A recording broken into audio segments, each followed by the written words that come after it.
Buen día, bienvenida. ¿Qué tal, María? Buen día, bienvenida. Pero qué sonrisa que trae. Ay, sí. Es una cosa extraordinaria, ¿no? O sea, ¿cómo está, María? Muchas gracias. ¿Qué tal? Muy buenos días aquí a todo el piso, chicos, y a quienes nos están siguiendo tanto por radio como por TV. Bueno, muchas gracias. Gracias Bueno, por la visita. Primero que nada, muchas gracias por aceptar nuestra invitación.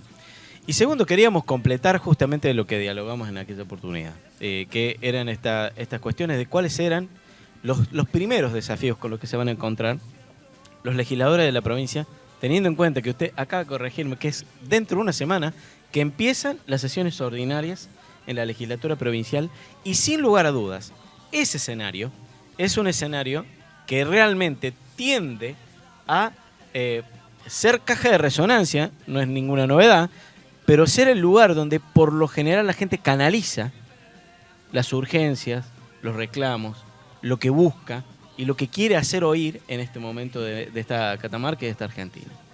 Bueno, así como bien señalabas, nosotros el 1 de mayo vamos a tener el inicio de este periodo ordinario, un periodo que nos va a encontrar con muchos desafíos, con una economía provincial un poco convulsionada, pero que no es ajeno a lo que pasa a nivel país, con una mirada puesta en poder acompañar a los catamarqueños y a las catamarqueñas que justamente buscan en la legislatura esta contención. Ayer justamente tuvimos reunión de bloque para poder pensar desde el oficialismo cuál va a ser, digamos, nuestra hoja de ruta para este nuevo inicio.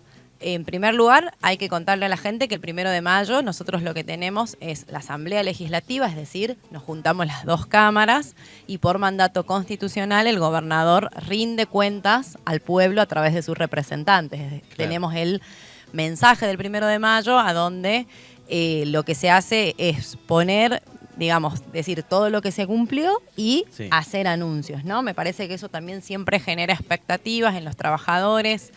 El gobernador ayer con distintos medios, porque fue una conferencia de prensa cuando salía de la presentación de una actividad del Norte Grande, comentó que iba a volver el one shot seguramente en este primero, o tenemos la expectativa de que nos va a decir cuáles van a ser las condiciones, y seguramente también va a dar otros anuncios de importancia. En nuestro caso particular, la agenda que queremos construir es la que venimos teniendo, pero profundizándola en un solo camino de todos los legisladores y legisladoras del oficialismo, en el sentido de que hay temas urgentes, como por ejemplo la regulación de las maestras integradoras, que es un tema que nos había quedado pendiente, que incluso ya hay diputados y diputadas que si bien tienen proyectos, la idea es ir armando políticas públicas. Nosotros venimos trabajando así, con ludopatía, por ejemplo, fue la primera experiencia que tuvimos de decir, bueno, había 9 proyectos, no solo de diputados, sino de senadores, nos juntamos las dos cámaras e hicimos una sola ley, porque nos parece que esa es la forma en la que tenemos que trabajar, entendiendo que, sin importar el color político, aquellas medidas que sean buenas para los catamarqueños y las catamarqueñas las vamos a trabajar con la madurez que se necesita. De esta unificación me quedo pensando en este tema de la ludopatía que está golpeando muy fuerte a los adolescentes. Me parece central quizás que haya un interés marcado de los legisladores por tomar una normativa, digamos, que no existe hasta el momento acá en la provincia de Catamarca. Nosotros sancionamos, Ariel, el año pasado la ley. Pasa que es una ley muy amplia y muy transversal porque la ludopatía va desde Capresca, que hoy es el organismo, digamos, que presta este servicio. Está tratando de regularlo, claro. Totalmente, digamos, que presta el servicio, pero dentro de los marcos de la responsabilidad y la legalidad. Lo que pasa es que la ludopatía se salió de control con el tema de la virtualidad, claro, y que hay una nube, digamos. Entonces, la ley lo que busca es, a través de Capresca, poder regular lo que le toca a la provincia, y después a través de educación, la concientización, de salud, la contención, es una ley muy amplia y que incluso, claro, hay municipios que ya lo están trabajando, como el municipio de la capital, directamente con programas para poder atacar, como vos decís, este problema, que realmente nosotros nos hemos juntado con padres que sus hijos en esta adicción, porque la ludopatía es una adicción, les han sacado la tarjeta de crédito, les han sustraído dinero, digo, te lleva a lugares como familia muy difíciles, entonces queremos seguir trabajando en realidad en la reglamentación de esta ley que ya existe, y que si bien es un trabajo del Ejecutivo, en este sentido nosotros tenemos un diálogo constante y fluido para que aquellas leyes que nosotros dictamos, la reglamentación tenga el espíritu del legislador, como se dice, claro, y pueda tener, digamos, la finalidad con la que se pensó, se discutió y se debatió, porque se lo hizo con todos los sectores. Ahí me das pie también para consultarte esto. ¿Hay diálogo efectivamente con el resto de los bloques?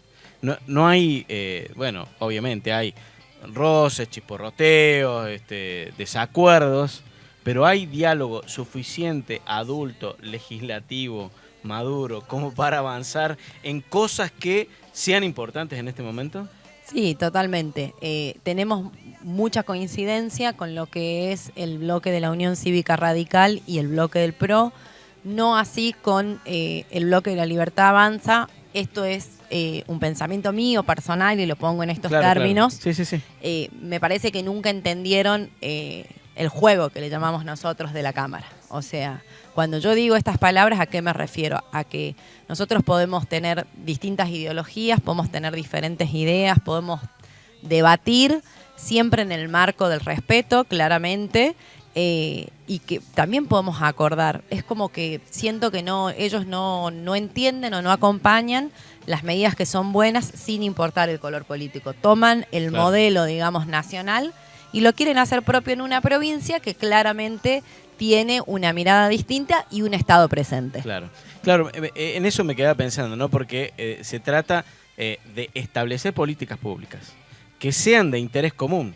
Ahora vos podés tener una mirada diferente sobre el Estado, podés tener una mirada diferente sobre la sociedad o sobre la economía, pero no podés tener una mirada diferente sobre lo que querés hacer con la gente, que querés que le vaya bien, que para eso te eligieron, digamos. Que para eso te votaron. Totalmente. Por ejemplo, a mí me quedó resonando un proyecto que nosotros debatimos el año pasado en la Cámara de Diputados, que era el banco de prótesis. Claro. Sabemos que cuando la gente llega al hospital para una operación, el proceso, digamos, de licitación de prótesis por parte del Ministerio tenía una demora, digamos, importante, y eso, ¿a qué te lleva? A que la persona esté internada más días. Entonces, el gobierno nos plantea un proyecto superador de armar un banco de prótesis que pueda justamente acortar los tiempos, que esté al servicio de la gente. Lo votaron en negativo. Entonces, ¿y cuál era su fundamento? No, seguro están armando un negocio oscuro. Claro. Entonces, ese tipo de cuestiones son las que nosotros no solo no entendemos, sino que no compartimos, porque justamente lo que se determinaba acá era una política pública como solución a una realidad que nos atraviesa como catamarqueños y catamarqueños, de quienes utilizan el sistema de salud público, que terminamos siendo todos, ¿no? Porque ante una urgencia y un accidente todos vamos a parar al sistema público. Claro. Y ahí iba otra cosa, ¿no? Esto de no entender el juego, que quizás es porque los representantes en este momento de la Libertad Avanza, vamos a dedicarle 30 segundos nada más, quizás son nobles en esta cuestión de la política. Vienen de extracciones o de lugares en donde no han tenido, por ejemplo, el recorrido o la formación política que han tenido quienes representan a los otros bloques. Si se me permite esa mirada también totalmente parcializada y personal, ¿no? No sé cómo lo ve usted. Que está siendo muy generoso. Bueno, pensando bien, digamos, claro. ¿no? Pensando bien. Y en esa generosidad también le vamos a pedir que convíe un mate. Bueno, María, dale. María, preguntarte, lo dijiste al comienzo, que habían tratado una problemática que las asociaciones que tratan el tema, y es de las maestras integradoras, se habían reunido hace muy pocos días con el mismo gobernador planteando esta pronta solución. ¿Está encaminado? ¿Qué se puede decir al respecto?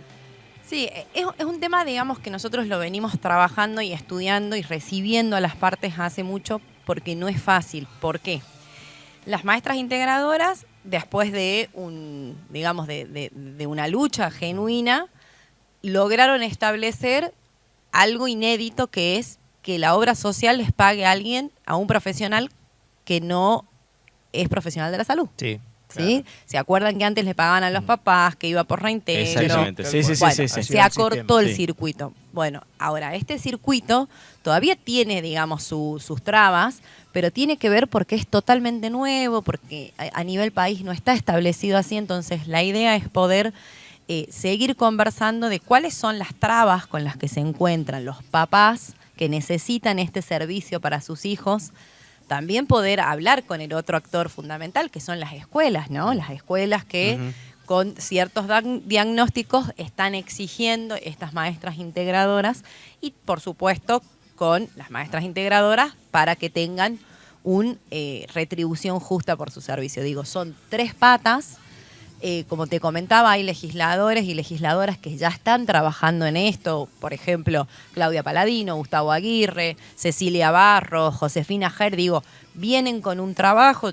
Yo me he dedicado más en la parte específica de discapacidad, lo que tenía que ver con números, para hacer algunas modificaciones, por ejemplo, en el Código Tributario. Digo, venimos trabajando, atendiendo y pensando a la discapacidad, digamos, de manera transversal y no encasillándola solamente en un tema de salud. Eso ha sido algo que hemos hecho desde la Cámara, hasta con la propia creación de la Comisión de Discapacidad, justamente para que podamos hablar de inclusión y de inclusión real. Una cuestión que yo quería no quería dejar pasar.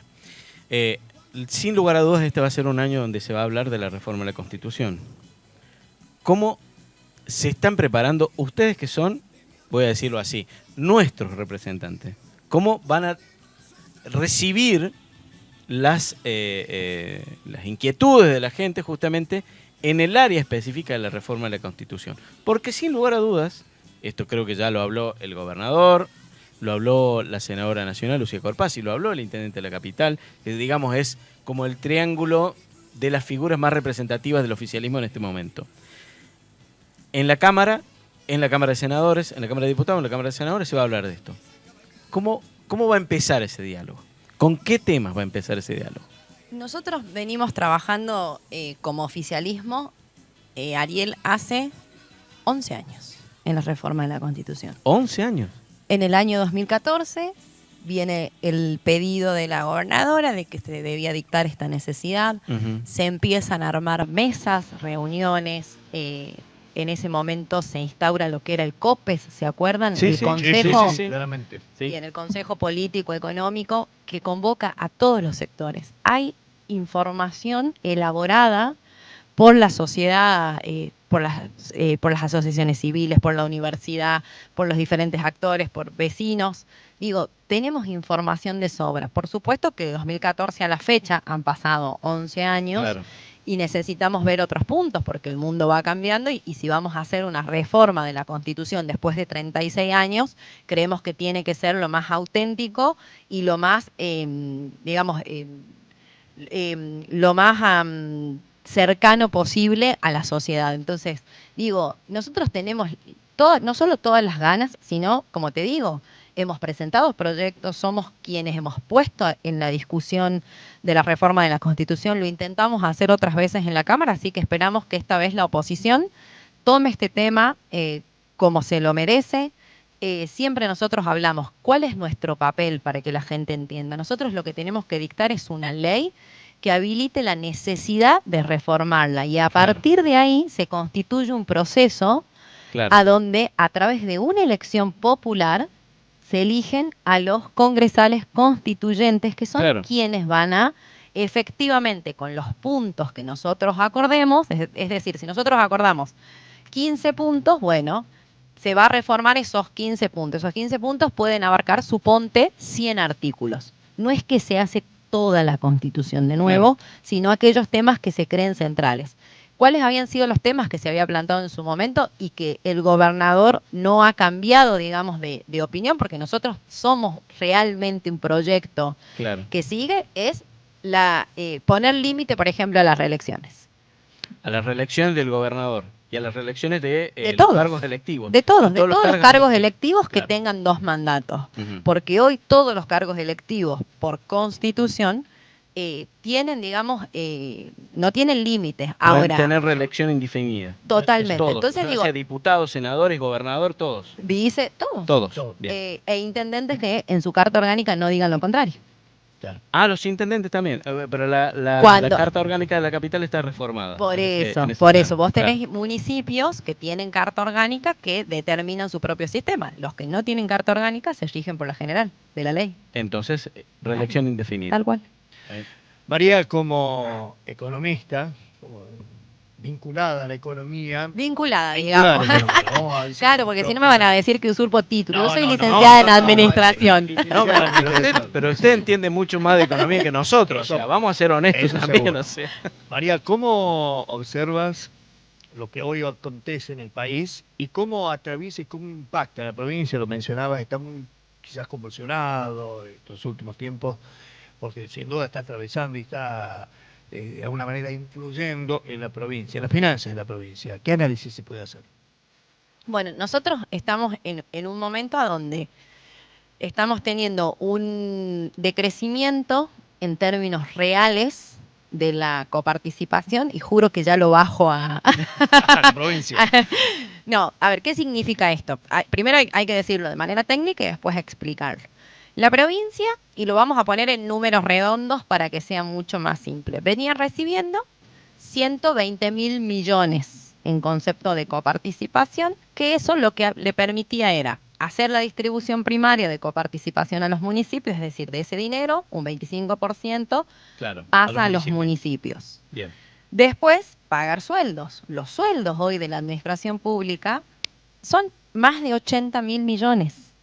Y en eso también uno, ¿qué tiene que hacer? Tiene que hacer la previsión del aguinaldo, ¿sí? Claro. Porque vamos a llegar al mes de junio. Claro, son 13 sueldos. 12 meses y 13 sueldos. digamos. Totalmente. Entonces, ¿qué hace el gobierno? Digamos, los primeros meses junta para junio y los otros meses junta para diciembre. Claro. Eso lo que, digamos, permitía era, bueno, tenemos esta, vamos a decir, esta torta grande, le damos 25% a los municipios, 80.000 millones pagamos sueldos y después tenemos que atender todas las necesidades que tienen los catamarqueños y las catamarqueñas, más toda la obra pública y todos los fondos que la nación ha dejado de pagar. Claro. ¿Qué son, por ejemplo, esos fondos? Subsidio al transporte, el boleto estudiantil gratuito, que no existe, digamos, en todos lados, Sí. en la provincia le cuesta alrededor de 1.000 millones. O hace una inversión. A mí me gusta ponerlo siempre en términos de inversión porque son Claro, sí. definiciones políticas que la provincia ha tomado y que para que los eso chicos necesita. puedan ir a la escuela. Para que los chicos Totalmente. puedan ir. Sí. ¿Qué otra política cubre el gobierno provincial al 100%? Comedores escolares y comedores comunitarios. Bueno, eso implica aproximadamente 1.300 millones por mes. Claro. ¿Qué otra política cubre el gobierno? El déficit de la obra social y si quieren discutimos este nuevo decreto. ¿Eso qué le sale a la provincia? 3.000 millones por mes por la suba indiscriminada de medicamentos, sobre todo de alto costo. Entonces digo, eso, si bien ha crecido en términos inflacionarios de un año a otro, pero los gastos han crecido en un 40% más. Entonces, al hacernos cargo de todos los gastos que crecieron por arriba de los ingresos, la provincia empezó a ver comprometido sus finanzas. No es que tiene déficit, están garantizado el pago de sueldos y de todos estos conceptos que a la provincia ha definido como política pública, pero, por ejemplo, ha ralentizado las obras de infraestructura. Claro, en ese punto Sí. yo me acordaba del tema viviendas. O sea, la política de vivienda continuó a partir del 2023, que fue el año de la asunción de Javier Milei, y la modificación de las decisiones de política pública sobre el tema de la vivienda. Las viviendas se siguieron construyendo, se terminaron de construir, iniciaron obras nuevas, y sin embargo, sobre ese punto, sobre ese aspecto, no se reciben dinero. O sea, no se recibe de parte de los fondos que habitualmente había para vivienda. Totalmente. En ese plano, ¿no? Nosotros como gobierno de la provincia no recibimos ningún fondo por afuera que no sea lo que por ley nos corresponde, que es la coparticipación. O sea, no hay ATN, no hay aportes. El año pasado, a fin de año, el gobierno recibió un ATN de 3.000 millones, Sí. que era el 50% de lo que la provincia pagaba de aguinaldo a los municipios, para que lo pongamos en esos términos. Claro. María, lo explicaste claramente a los conceptos que tienen que ver con los gastos. Ahora, ¿por qué en la misma Cámara opositores lo cuestionan? ¿Cuál sería el fundamento, el por qué o cómo se explica? Ellos hacen un cuestionamiento de esto, ¿no? De que no hay ajuste en los ingresos, por esto que yo decía, porque los ingresos crecieron más allá que la inflación. Pero ellos no están hablando de los gastos que crecieron un 40% más de los ingresos. U otro de los puntos que ellos ponen, por ejemplo, sobre la mesa es el superávit fiscal. ¿Qué es el superávit fiscal? Nosotros a fin de mes, estos son datos abiertos en la Contaduría General de la provincia. Sí, se pueden consultar abiertamente. Sí. El gobierno publica lo que se denomina el cuadro de ahorro, inversión, financiamiento. ¿Qué es este cuadro? Dice, bueno, ¿cuánto recibe la provincia? ¿Cuánto gasta? ¿Cuánto me queda? El corte, que es una discusión que le hemos tenido muchas veces en la Cámara, el corte es al 30 de cada mes. ¿Cuándo paga sueldos la provincia? En los primeros días del mes. Bueno, Los primeros ¿cuánto días. es ese superávit a veces? 15, 18, 20. ¿Cuánto les acabo de decir que paga la provincia de Sí, sueldo? aproximadamente 80. 80, sí. No reciben goteo automático esa plata. Entonces, más vale que a fin de mes vamos a tener superávit porque la provincia garantiza el pago de salarios con esa plata. Entonces digo, cuentan una parte y no cuentan toda la verdad y quieren confundir a la gente. La discusión última ha sido el gobierno, o se hace conocido, vamos a decir, en el gobierno, es un análisis del mes de abril que se había recibido un 40% menos de la del coparticipación. sí. Después salen a decir, no es así, se recibieron 40.000 millones. Ahora, los términos de corte habían sido distintos, porque si ustedes agarran cualquier periódico donde salió esta noticia, estas noticias empezaron a salir desde el 9 de abril. El corte que hace el gobierno es del 1 al 5 de abril, la proyección era que tenían que recibir 5.000 millones. Recibieron 3.500 millones. ¿Cuánto es eso? Un 40% menos. Entonces claro. se empieza a preocupar y empieza como a parar las antenitas y a decir, che, tengo que pagar sueldo, tengo que ahorrar para aguinaldo, tengo que garantizar el boleto estudiantil gratuito, tengo que pagar los comedores escolares, tengo que cubrir los oncológicos. Vengan intendentes, hagamos un plan de contingencia por si esto sigue. Bueno, llegamos al 15 de abril, que es la primera quincena, a donde después de ese cierre se reparte la coparticipación y el ingreso fue de 40.000 millones. Vuelvo a decir, ¿cuánto dije que se paga de sueldo? 80. Bueno, entonces, digamos, ¿nos preocupa? Claro que nos preocupa. Que a fin de mes podamos tener los 100 o los 120, bárbaro, nos da para que podamos seguir garantizando todos los servicios, incluida la obra pública, que en Catamarca implican 17.000 trabajadores. Entonces, Empleos cuando directos, empleo totalmente, directo. entonces cuando hablan de una mala administración, realmente están hablando con un total desconocimiento de un gobierno que hace 14 años, o de una fuerza que hace 14 años no gobierna y no entiende cómo hoy funciona efectivamente el sistema de nuestro gobierno y cómo nuestro gobernador todos los días trabaja y gestiona para poder estar al lado de los catamarqueños. Ahora bien, yo te puedo entender. Yo te puedo entender que soy comunicador, que mi habilidad, digamos, es el lenguaje, o que mi habilidad sería la comunicación específicamente. Yo te puedo entender. Pero los legisladores te tienen que entender si vos se lo explicás así. Se lo explicás con una manzana, se lo explicás con una pera, se lo explicás con un PowerPoint. O sea, te tienen que entender. Ahora, me parece que también ahí está esta cuestión de que ahí sí lo llevo al plano de la política específicamente, que es la cuestión de vamos a hacer alarde sobre nuestra postura política, que en realidad no es solamente la postura de un bloque, y vamos a ver cómo molestamos, digamos, no sé cómo decirlo, vamos a ver cómo hacemos lo posible por poner nerviosos a los otros sin datos o con datos tergiversados. Sí, yo te diría con un relato a medias. Lo pongo en esos términos, porque... Como una verdad a media. Claro, porque si vos me decís a mí, y es lo primero que yo te dije, ¿los ingresos crecieron por arriba de la inflación? Sí. Ahora, los gastos crecieron un 40% más. Claro, exactamente. Y en la misma proporción, claro, en la misma En estos términos te lo pongo, suponte. ¿Los ingresos crecieron por arriba de la inflación? Sí. ¿Cuánto creció la luz? Un 600%. Ahora, María, Claro, no se puede. teniendo en cuenta estos indicadores que vos marcás, para que la gente que nos está viendo, nos está escuchando, ¿qué le decimos? ¿Cómo están las proyecciones de acá a futuro, de acá en los próximos meses? El mes de abril probablemente termine siendo un mes equilibrado. Bien. El mes de mayo va a ser un buen mes por una cuestión estacional. En mayo las empresas liquidan ganancia y el campo tiene que liquidar su producción. No importa en el nivel que liquiden, porque bueno, en esto ustedes saben que el presidente les dijo que si no liquidaban les volvía a aumentar las retenciones. No importa si liquidan el 20%, el 30%, el 50%, va a haber más dólares. Está el desembolso del Fondo Monetario Internacional de 8.000 millones que permite tener a este dólar, como le decían ellos, entre dos bandas. Sí, piso y techo. Piso y techo. Pero más allá de esta situación macroeconómica, digamos, que en el mes de mayo puede mejorar un poquito, los otros meses no van a ser distintos a lo que vivimos en este primer tiempo del año. Y que el gobierno nacional tenga dólares para sostener el dólar en dos bandas, para que la inflación núcleo, mal medida, si quieren también lo discutimos, esté en 3 puntos, no le cambia la realidad a los catamarqueños y a las catamarqueñas, porque ¿de qué nos sirve tener 8.000 millones de un fondo? O sea, es quedar más endeudados, es seguir entregando nuestra soberanía. ¿De qué nos sirve que el gobierno nacional todos los meses diga tenemos nuevamente superávit fiscal cuando la gente está afuera, cuando no se hacen cargo de la obra pública? Nos preocupa, y lo pongo, el empleo, en realidad. Lo pongo en términos, digamos, plural, porque con el gobernador somos un equipo.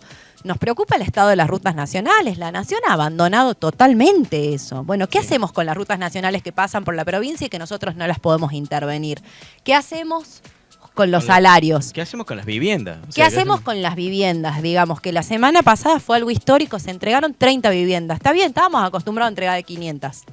Bueno, podemos entregar 30, las vamos a entregar y vamos a seguir construyendo vivienda y vamos a seguir trabajando con los intendentes y vamos a seguir buscando inversiones, porque esto que también la oposición critica de que el gobernador viaja, el gobernador, y yo he tenido la oportunidad de viajar al exterior, no va de viaje de lujo, como dicen ellos. No se va de shopping. No sé. Realmente, a mí que me ha tocado la posibilidad de ir a India, por ejemplo, la agenda era de 8 de la mañana a 8 de la noche, desde el día que desembocabas en India, con un jet lag de 13 horas. O sea, que no sabes si era de noche o de día. No, que no entendés nada y te vas a trabajar y te vas a tener reuniones y te vas a mostrar lo que nosotros denominamos que Catamarca es futuro, no solo en minería, sino también en energías renovables. Digo, hay un trabajo serio, hay una gestión pensada, hay una gestión que acompaña. ¿Nos falta? Seguro. ¿Tenemos problemas? Seguro, pero estamos. Y eso me parece que la gente tiene que saber, que Catamarca tiene representantes que están presentes todos los días y tiene un presidente que ni siquiera los conoce. Hay que resaltar en este aspecto que esto que se le critica al gobernador de la provincia respecto a los viajes, respecto de las reuniones, de los encuentros, dice, che, pero ¿y cuándo vienen las inversiones? Hay que señalar que el escenario está dado, pero las inversiones no son así. Bueno, sí, listo, ya vengo con la valija de dólares y tomá Raúl, tomá Gustavo, tomá Intendente de Santa María, tomá Intendente de Belén. Acá están las inversiones que nosotros queremos hacer. Esto no es inmediato. No o sea, es que inmediato, necesita una planificación. No es inmediato, pero vos pensás que esta gestión, vuelvo a decir, somos un equipo. Lucía tomó grandes definiciones para cambiar justamente la minería, lo que se recibía, para crear y constituir los fondos fiduciarios, para pedirle o exigirle a las empresas que tomen mano de obra catamarqueña, el compre local. Digo, nosotros hemos tenido un cambio muy grande de lo que fue Alumbrera a lo que es hoy en día. Nosotros tenemos 10 países que están invirtiendo en nuestra provincia. 10 países. 10 países diferentes. Yo siempre, y esto lo hago un poco en broma, digo, solo Raúl consigue que esté Japón, China, Corea, Estados Unidos, Rusia, todos aquí, Canadá, todos invirtiendo en nuestra provincia. ¿Cuál es la forma que invierten primero las empresas mineras? Empiezan con la etapa de exploración. ¿Qué significa eso? Hay una montaña, vamos a decimos, bueno, esa montaña tiene características que voy a tener, por ejemplo, oro, plata, o me voy al salar y sé que acá voy a tener litio. Entonces, hacen las proyecciones. En ese momento se contrata gente, se compran insumos. Digamos, tenemos una inversión, vamos a decir, como indirecta, pero después, cuando eso pasa a la etapa de explotación, ahí es cuando como provincia empezamos a recibir las regalías mineras que van dirigidas a un fondo fiduciario por el cual se hacen obras. Y esas obras, el gobierno hace 2 semanas ha publicado un mapa interactivo en la página de gobierno, a donde uno puntualiza, digamos, en un puntito, vamos a decir así, en un departamento, y puede ver las obras que se hacen con recursos de regalías mineras, cuál es el estado, cuánto es el dinero, quién es el proveedor, si ya está en ejecución, si está finalizada. Digo, hay una transparencia por parte del gobierno, no solo de los fondos de las regalías mineras, sino también de todos los fondos públicos en este esquema que les contaba en la Contaduría General de la provincia. Claro, esto es para no dejarlas pasar a las inversiones. Ya las vimos pasar. Totalmente. En 1997 yo fui a la apertura de la mina debajo de la lumbrera. Tenías 3 años. No, no tenía 4. Ya era periodista. Fui a la apertura de la mina en 1997. Fui a la apertura de la mina y decía, este es el futuro. Decía el gobernador de la provincia en ese momento y quienes se postulaban para ser gobernadores a los 2 años siguientes. Pero la vimos pasar. O sea, yo personalmente, Marco también tiene mi edad, Marco más o menos tiene mi edad, la vimos pasar. Era una gran explotación, era una gran idea, era un gran proyecto. Y ¿dónde quedó, digamos? ¿Dónde quedaron esas inversiones? Yo creo que la experiencia de Alumbrera nos sirvió como clase política para repensar el modelo de minería que queríamos. La vimos pasar, todos los catamarqueños la vieron pasar. Nosotros políticamente tenemos una frase que es, se comieron un PID, o sea, el pozo, digamos. También era verdad que la ley te hablaba de una distribución primaria, una distribución secundaria, sí, que daba plata. Era una ley bastante leonina. Eso ha sido, digamos, uno de los grandes cambios que ha tenido la minería. No solo el cobro de canon de agua, que antes no se cobraba, sino también la constitución de este fondo y que efectivamente las obras estén dirigidas a las comunidades de influencia primaria de los emprendimientos mineros. Para que la gente, digamos, que son recursos no renovables y que se trata de hacer la minería de la forma más sustentable posible, vea, digamos, que no quede en esto que se había instalado. Se llevan todo y no nos dejan nada. Nosotros hemos trabajado seriamente, seguimos trabajando con las comunidades, seguimos trabajando con todas las audiencias para poner siempre a consideración todas las obras. Así que yo creo que la minería y las energías renovables en Catamarca hoy no solo son presentes, sino también son futuros y que tenemos que trabajar fuertemente en esto. Yo me quedaría hablando un rato largo más. Hay temas. Tenemos otro programa seguir. nosotros para, Sí, más tarde, para seguir hablando con María. No, realmente me quedo sorprendido de la claridad de los conceptos. Primero, pero no me extraña realmente porque la conozco a María, gracias a Dios, de muchos otros aspectos y también me asombra la claridad que tiene. Primero que nada, agradecerte que hayas venido, que hayas tenido la amabilidad de venir a conocer y de inaugurar también nuestro estudio streaming aquí en Catamarca Radio y Televisión y en la radio que también nosotros estamos tratando de hacer. Gracias, María. Gracias a ustedes, la verdad, a todos. Hermoso el estudio, felicidades. Y sepan que para la provincia el canal y la TV pública son importantes. Bueno, muchas gracias. Muchas gracias por ese mensaje.